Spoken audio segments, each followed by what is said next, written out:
Hey, what's going on, everyone? It's Steven Like Gamer. I'm right back, like I said, with another Thoughts On video. And this time it is going to be on Kirby 64 and the Crystal Shards.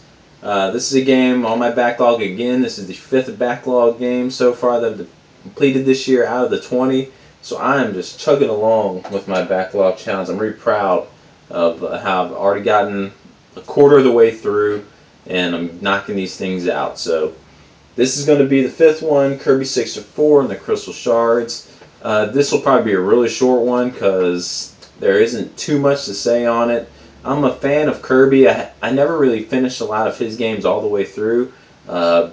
Kirby's Dreamland for the Game Boy was one that I just played a lot, and that was pretty much the only one I've ever completed. I have Kirby's Adventure on the NES, but out of all the NESs I have, I can't get a working one going, so anyone wants to help me out here, just let me know if you got one for sale or trade or anything. And I got others I'm trying to get rid of for parts because I just cannot get them working. But anyways, that's a different story. So this is pretty much the only second Kirby game I've completed all the way through. And this, I don't think this is the first time some of these concepts have been used in this game from how the gameplay goes. But mainly the story, from what I can get, and I could be really wrong, there was a planet that it looked like it had fairies living on it, and this planet was invaded by some dark matter. The dark matter stole a crystal shard that was on this planet, and while fleeing, the shard wound up breaking into a bunch of pieces that scattered throughout many different smaller planets and worlds. This fairy ribbon, I think was the name of the fairy, was chasing after the dark matter, and she wound up falling down on one of the planets with some of the shards. And she winds up meeting with Kirby, and Kirby decides he's going to help her find the rest of these shards, and and get the crystal and put it back together and defeat the dark matter. Pretty sure that's how the story went, but if it's wrong, you can look it up. I'm not sure. That's what I got from it, because everything in the game is kind of told for a brief cutscene with no dialogue and no text or anything. So just kind of interpret how it happens and how you see it. So. But basically what Kirby is, it's in just a side-scrolling 3D platformer with some action kind of combat in there. Not too deep with that, but yeah, just a side-scrolling platformer is pretty much how I would put it. And I think it was really great how the Kirby carried over to this kind of 3D 64 world. They did some interesting things with it, of how instead of just being a basic side-scrolling left and right sometimes, not just from left to right, sometimes you go left, right, up, down, and the world will kind of rotate with you. If you're making a turn, you'll see how the world will turn sideways to give it a 3D-ish side-scrolling look. So pretty cool how they did little certain camera techniques like that. Other things that were implemented in this game besides the basic Kirby fashion of sucking things up and blowing them out, there were some sleigh riding parts where you're just riding on a sled or in a boat in a river and water and just jumping and dodging things. But the main thing with the Kirby game, it's like I said, sucking and blowing things out. But in this game, different enemies have different abilities that you can absorb. You can suck up a knight that throws things at you, and all of a sudden, if you absorb the power, you're able to throw a boomerang that'll come back at you. But the game mixes it up and lets you absorb two types of abilities. Now I can absorb two of the same abilities and just have an ability that's twice as strong. Or I can absorb two totally opposite abilities, like the boomerang and fire, and get a totally different ability altogether.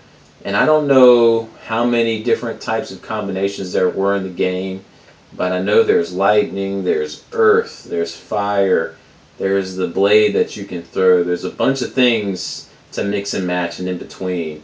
And some of my favorite abilities were, my hands down favorite one, I think it was a lightning and kind of a lance ability, I want to say. And it gave you pretty much a dual-ended lightsaber, and I just thought it was awesome because as you're swinging it, it's like making the sound of a lightsaber. And that was pretty much one of the greatest weapons in the game to me, just going around like a Kirby Jedi. So that was really awesome, that weapon. But there's so many different possibilities of weapon creations and abilities in the game that you can just breeze through the game with. Some, I think there was ability that I think it was a fire and a bomb, and it just made me like a just a wall of explosions. I would just keep tapping B, and I would be constantly blowing up and down the screen, and just nothing could stop me or get in my way. So I'm just hitting B through the map the whole time and just clearing it easily. So a lot of times I felt really overpowered through this game and was flying through it until I got near the end of the game. And how it's set up is you'll go into a world, and a world, I think there's 6 worlds, with a 7th world only if you collect all the crystal shards, which I believe there's 75 in the game to get the actual true ending. You will get an ending after the 6th world, but if you want to see the true ending, you gotta collect all the shards. But how it is, you go into a world, and each world is set up with 4 stages to play through, and then a final boss stage at the end of each world. So the stages were kind of set up, like I said, side-scrolling or up and down, left and right.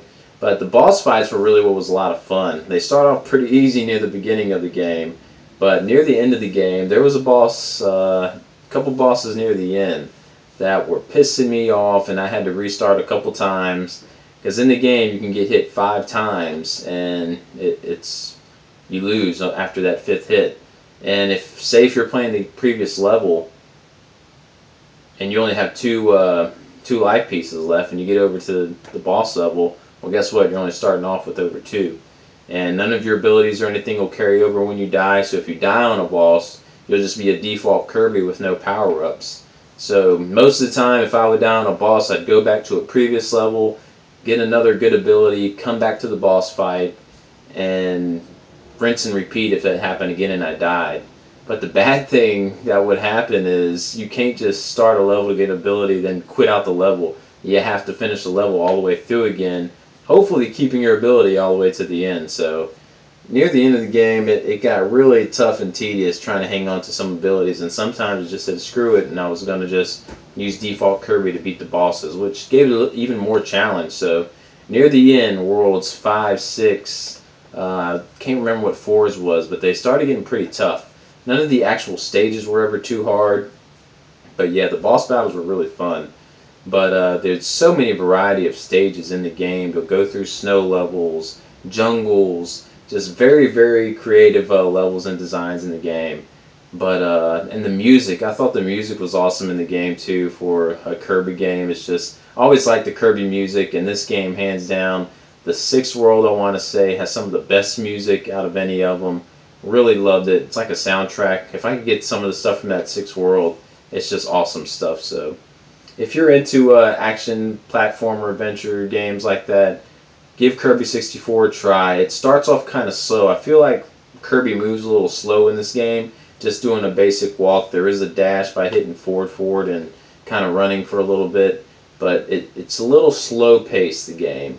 When you're running to an enemies and killing, it's not like a fast Mario side-scrolling platformer. It's a whole lot slower than that, which kind of threw me off a little bit at the beginning because very slow pace, but after you play it, you'll get used to the pace of the game. And yeah, so I'm not sure what else I could say about it. It's just awesome being able to, the mainstay of this game was being able to suck up all the abilities and unlock all these sorts of different moves that you can kill enemies with. So if you're into stuff like that, and if you're into platformers, I'd definitely give it a try.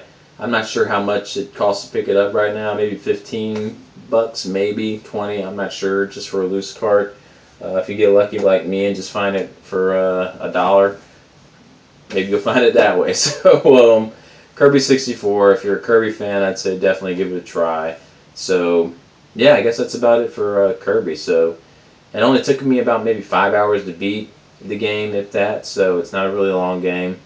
So yeah, I do not know what I'm headed on to next for the 6th one, so we'll see what kind of finishes off here. I know, for kind of like a backlog update while I'm here, I know there's 2 games on my backlog that I'm not going to finish because one of them I just traded in because it just was no more fun, and I did not want to have it anymore, and I wanted to put in something I would have fun to play. And the other one of my PC games, the Sword and Sorcery one, yeah, I just was not getting into it. So I'm probably going to try to just pick 2 more games to switch out and kind of make up for them. But yeah, as far as the rest of it, we're still going to hold strong to what else we got on there. And we'll see what's happened next. I know that's 5 down, so 15 more to go, so we'll see how it goes. So again, thanks for watching this one. Check out Kirby 64. Bye now.